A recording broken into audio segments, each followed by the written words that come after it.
नमस्ते dear students, बहुत बहुत स्वागत है आपका पीटी एजुकेशन चैनल पे। मैं हूं गौरव चोपड़ा और आज हम बात करेंगे फिर एक नए जियोपॉलिटिक्स अपडेट्स के सेशन के बारे में। पिछले सप्ताह में क्या क्या लेटेस्ट डेवलपमेंट्स, क्या क्या लेटेस्ट अपडेट्स निकल के आ रहे हैं इंटरनेशनल रिलेशंस को लेके, वर्ल्ड पॉलिटिक्स को लेके, कोविड की सिचुएशन को लेके, तो इन सभी के बारे में हम इस सेशन में विस्तार में चर्चा करने वाले हैं। तो बने रहिए मेरे साथ इस वीडियो के एंड तक। तो चलिए आगे बढ़ते हैं। तो सबसे पहले आते हैं नॉर्थ कोरिया पे। तो बेसिकली नॉर्थ कोरिया ने हाल ही में एक साउथ कोरियन अनआर्म्ड सिविलियन को मार दिया। वो आदमी बेसिकली फिशरीज डिपार्टमेंट में काम करता था एंड वो अपनी नॉर्मल पेट्रोलिंग कर रहा था करीब 10 किलोमीटर दूर नॉर्थ कोरिया की बॉर्डर से। ये यहाँ पे जैसे कि आप ये देख सकते हो, योनप्योंग आइलैंड के पास में ये अपनी पेट्रोलिंग कर रहा था। तो यहाँ पे नॉर्थ कोरियन के फोर्सेस ने इस बंदे को गोली मार दी एंड उसे समुद्र में ही जला दिया। साउथ कोरिया ने इस एक्ट को कंडेम किया है and an outreach has been reborn against North Korea. North Korea के प्रेसिडेंट किम जोंग उन की तरफ से साउथ कोरिया के प्रेसिडेंट को एक अपॉलजी लेटर आया है। साउथ कोरिया के प्रेसिडेंट मून जे इन को इनकी तरफ से एक अपॉलजी लेटर मिला है जिसमें किम जोंग ने इस एक्ट को डिसग्रेसफुल अफेयर कहा है एंड इस पे उन्होंने माफी भी मांगी है। तो ये बेसिकली नॉर्थ कोरिया के प्रेसिडेंट से पहली बार ऑफिशियली अपॉलजी लेटर गया है। नॉर्थ कोरिया ने हाल ही में शूट टू किल का ऑर्डर दे दिया था जिसमें कि जो भी बंदा बॉर्डर के पास में दिखे तो उसे गोली मार दो, स्पेशली चाइनीज को, क्योंकि बेसिकली उन्हें ये कोविड के केसेस उनके कंट्री में कम करने थे। तो ये तस्वीर जो आप देख सकते हो ये यहाँ पे ये साउथ कोरिया के आइलैंड से ही है, Yeonpyeong which is near to the border of the North Korea and यहीं पे उस सिविलियन को मारा गया था। अगला अपडेट निकल के आता है इंडिया को। तो एमनेस्टी इंटरनेशनल जो यूके बेस्ड एनजीओ है उन्होंने अपना इंडिया का ब्रांच पूरी तरह से बंद करने का निर्णय ले लिया है। ये organisation basically human rights activities पे फोकस करता है एंड इन्हें फंडिंग बहुत जगहों से मिलती है इंक्लूडिंग फॉरेन सोर्सेस। तो बेसिकली इशू ये है कि इन्होंने हाल ही में एक रिपोर्ट जारी किया है जिसमें इन्होंने दिल्ली पुलिस पे इल्जाम लगाया था कि दिल्ली पुलिस ने बेसिकली ह्यूमन राइट्स वायलेशन किए ये साल के फेब महीने में जब हिंदू मुस्लिम राइट्स हुए थे। इसके रिटेलिएशन में गवर्नमेंट ने इनका काम करना मुश्किल बना दिया है एंड फॉरेन डोनेशंस को लेके नियम बहुत सख्त बना दिए गए एंड इवेंचुअली ये ऑर्गेनाइजेशन के अकाउंट फ्रीज कर दिए गए एंड अगर अकाउंट्स फ्रीज कर दिए तो ये एनजीओ कैसे चलेगा। So ultimately they had to leave India.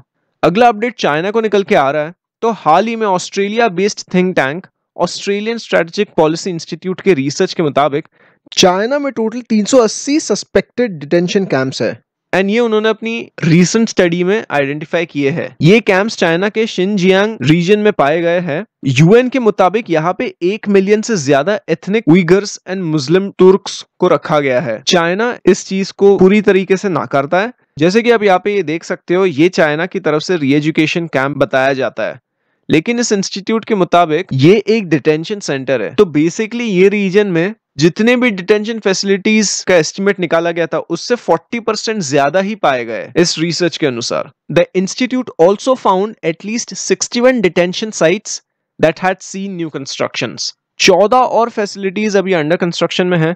तो ये findings satellite imagery, witness accounts, media reports, official construction tender documents वगैरह, इन सबसे ये चीज पता लगाया गया है। अगला अपडेट कुवैत को निकल के आ रहा है। तो कुवैत के अमीर शेख सबा अल सबा, जो कि मॉडर्न कुवैत के फाउंडर मुबारक अल सबा के ग्रैंडसन थे, उनकी मृत्यु हो गई है। ये 91 ईयर्स के थे। ये बेसिकली कुवैत के फॉरेन मिनिस्टर रह चुके हैं। अंग्रेजों से आजादी मिलने के 2 साल बाद ही 1963 में कुवैत के फॉरेन मिनिस्टर बने एंड 28 साल के बाद इन्होंने 1991 में वो पोस्ट छोड़ दी। फिर दोबारा 10 साल के लिए कुवैत के फॉरेन मिनिस्टर बने 1992 से 2003 तक। उसके बाद फिर ये कुवैत के प्राइम मिनिस्टर बने। अभी इनके हाफ ब्रदर नवाफ अल अहमद कुवैत के नए अमीर बने हैं। अच्छा, कोई मुझे बता सकता है कि कुवैत का प्राइम मिनिस्टर कौन है and what is the difference between emir and prime minister when we talk about Kuwait. अगला अपडेट इजराइल को निकल के आता है। तो इजराइल में गवर्नमेंट को पार्लियामेंट की तरफ से पावर मिल चुकी है कि वो भी मास प्रोटेस्ट बैन कर सकते हैं। वहां पे लोगों को एक ग्रुप में 20 से ज्यादा इकट्ठे होने की अनुमति नहीं है। इजराइल के लोग सड़क पर उतर के प्रोटेस्ट कर रहे हैं। उनकी मांग है कि प्रेजेंट गवर्नमेंट को रिजाइन कर देना चाहिए because it is corrupted and they have mishandled the COVID crisis like anything. अगला अपडेट वेनेजुएला को लेकर निकल के आ रहा है। तो यहाँ पे लोगों ने सरकार के खिलाफ विरोध प्रदर्शन करना चालू कर दिया है। यहाँ पे बारंबार बिजली की कटौती, पानी और फ्यूल की समस्या बहुत भयंकर तरीके से बढ़ गई है। The protest are due to the frequent power cuts, shortage of fuel for cooking and shortage of water supply to homes. तो ये समस्या वेनेजुएला में पहले से ही थी, लेकिन कोविड के चलते बहुत ज्यादा बढ़ गई है। तो इसके कारण पेंडेमिक में बीचों बीच वेनेजुएला के लोगों को सही से हाथ धोने के लिए भी पानी मिल नहीं रहा है, क्योंकि वाटर सप्लाई नहीं दी जा रही है। वहां के लोगों का कहना है कि सारे रिसोर्सेज जानकर दूसरी तरफ डायरेक्ट किए जा रहे हैं वेनेजुएला की राजधानी में, क्योंकि यहाँ पे तो वेनेजुएला की सरकार है ना। वेनेजुएला की राजधानी का नाम क्या है पता है किसी को? कोई मुझे बता सकता है? कैराकस। तो ये रिसोर्सेज कैराकस सिटी में जा रही है। एंड ऊपर से कोविड इंड्यूस्ड लॉकडाउन के कारण बहुत से लोगों का सर्वाइवल होना मुश्किल हो गया, बिकॉज बहुत से लोग हैंड टू माउथ वाला सर्वाइवल कर रहे हैं। यूएन के एक स्टडी के मुताबिक 1 in 3 वेनेजुएलन्स actually struggle to get enough food to meet the minimum nutrient requirements. And this situation is pre-COVID, जब एक भी केस वेनेजुएला में नहीं था, तब की सिचुएशन है ये। Also, they found out that 59% of the households had insufficient income to buy food, and 65% were unable to buy other essential items such as hygiene products, clothes, shoes वगैरह। तो आप समझे कि इनकी क्या हालत थी और अब क्या हालत होगी कोविड के चलते। गवर्नमेंट का इस पे रिएक्शन बहुत रिप्रेसिव रहा है, यानी सरकार ने इन मुद्दों को दबाने की कोशिश की है। Security forces responded to many of the protests by firing tear gas and rubber bullets. वहां की फोर्सेस ने इन प्रोटेस्टर्स पे रबर बुलेट्स और टीयर गैस चलाई है। अब मैंने आपके रेफरेंस के लिए ये पिक्चर्स लगाई है ताकि आपको समझे कि वहां पे सिचुएशन कितनी खराब है। वहां पेट्रोल और गैस की इतनी किल्लत है कि ये इतनी बड़ी बड़ी लाइनें सिर्फ पेट्रोल को खरीदने में लगी हुई है। कुछ लोगों ने इस वेट टाइम को काटने के लिए अपना बिस्तरा ही बना दिया है। एंड वहां के सिक्योरिटी फोर्सेस इस मुद्दों को दबाने की कोशिश कर रहे हैं। Well, this is what is happening in Venezuela. अगला अपडेट अर्मेनिया और अजरबैजान के कॉन्फ्लिक्ट को निकल के आता है। तो इन दोनों मुल्कों में नागोर्नो काराबाख रीजन, जिसमें कि ऑफिशियली ये रीजन अजरबैजान में पड़ता है, यानी इंटरनेशनल कम्युनिटी ये रीजन अजरबैजान में रिकॉग्नाइज करती है, लेकिन यहाँ पे लोग अर्मेनियन एथनिक के बसे हुए हैं। जैसे कि आप यहाँ पे ये देख सकते हो कि इन दोनों मुल्कों के बीच में ये जो रेड जोन है, यही रीजन पे कॉन्फ्लिक्ट चल रहा है। एंड ये पिंक स्ट्राइप वाला एरिया जो कि अजरबैजान में आता है, ये अर्मेनिया कंट्रोल कर रहा है। दोनों मुल्कों की ओर से air strikes, artillery attacks and overall अब तक 200 से ज्यादा मौतें हो चुकी है। और ये मैं सिर्फ इस रीजन की बात कर रहा हूँ। यहाँ पे 200 से ज्यादा लोग मारे गए अब तक, और कुछ सिविलियंस भी मारे गए। अजरबैजान के मुताबिक 22 सिविलियंस मारे गए हैं। अच्छा, इसमें बाकी के जो पड़ोसी मुल्क है जैसे टर्की, वो ओपनली अजरबैजान को सपोर्ट कर रहा है। रशिया का मिलिट्री बेस अर्मेनिया में है। And originally this region was inhabited by Christian Armenians and Muslim Turks. ये मैंने आपके रेफरेंस के लिए कुछ पिक्चर्स लगाई है। ये कुछ बिल्डिंग्स है अजरबैजान के गांजा सिटी में, जहां पे ये सारी बिल्डिंग्स को बर्बाद कर दिया है। ये अर्मेनिया की तरफ से किया गया है। इसके रिस्पॉन्स में बेसिकली अजरबैजान ने स्टेपनाकर, जो नोगोर्नो काराबख में ही पड़ता है, उस पे हमला बोल दिया। तो उसका ये परिणाम निकल के आ रहा है कि यहाँ के सिविलियंस ही सफर कर रहे हैं। वहां पे अब बिजली तक नहीं आ रही है। अब आते हैं कोविड के अपडेट्स को लेके। तो जैसे कि आप यहाँ ये ग्राफ में देख सकते हो कि number of Covid cases and number of deaths का ट्रेंड लाइन ऊपर की तरफ ही जा रहा है। पिछले सप्ताह के डेथ नंबर्स के यहाँ दे रखे हैं इन सभी कंट्रीज के। सबसे ज्यादा ब्राजील में मौतें हुई है, फिर यूएस में, एंड देन मेक्सिको में। एंड ये एक ब्रीफ ओवरव्यू, ऐसा कुछ नहीं कि डिसेंडिंग ऑर्डर में, असेंडिंग ऑर्डर में, इट्स जस्ट एन ओवरव्यू। तो मोटा मोटा पूरे विश्व में कोविड के वजह से अब तक 1 मिलियन से ज्यादा मौतें हो चुकी है।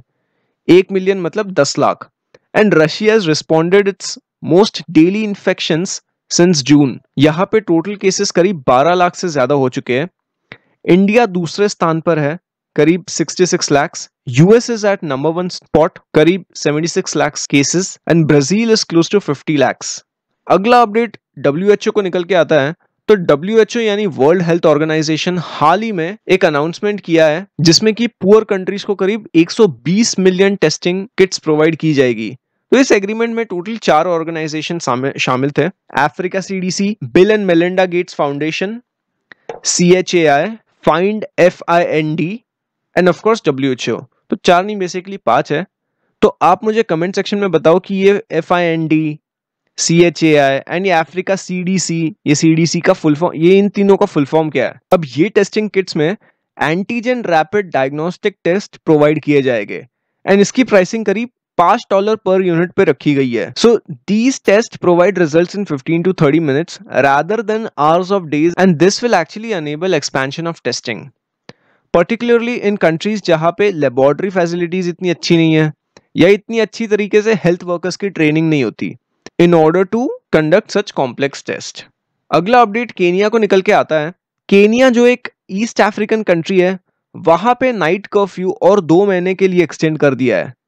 लोकल बार्स वगैरह रीओपन हो चुके हैं, लेकिन स्कूल अभी भी बंद ही रखे गए हैं. वहां पे स्कूल्स में बच्चों के लिए 0 ईयर घोषित कर दिया है एंड शायद अगले साल 2021 में बच्चों के लिए स्कूल खोल दिए जाएंगे. So people in Kenya, especially the owners of the private schools, they have come up with really interesting thing.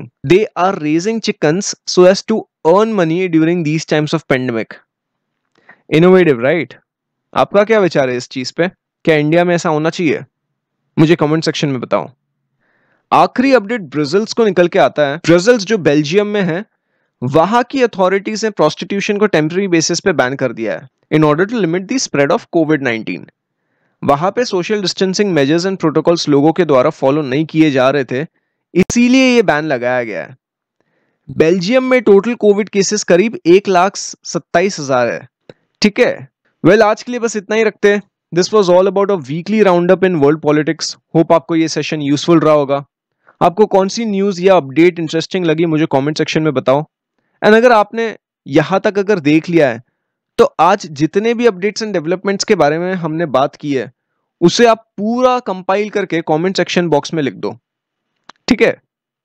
So if you like this video, make sure you hit that like button, share this video with your like minded friends, colleagues, और अगर आपका कोई सवाल या सुझाव हो तो उसे कमेंट सेक्शन में जरूर बताइए. We now come to an end to this session. Here are some useful resources for you from PD family. Make use of these. उम्मीद करता हूं यह सेशन आपको पसंद आया होगा. नमस्ते, जय हिंद.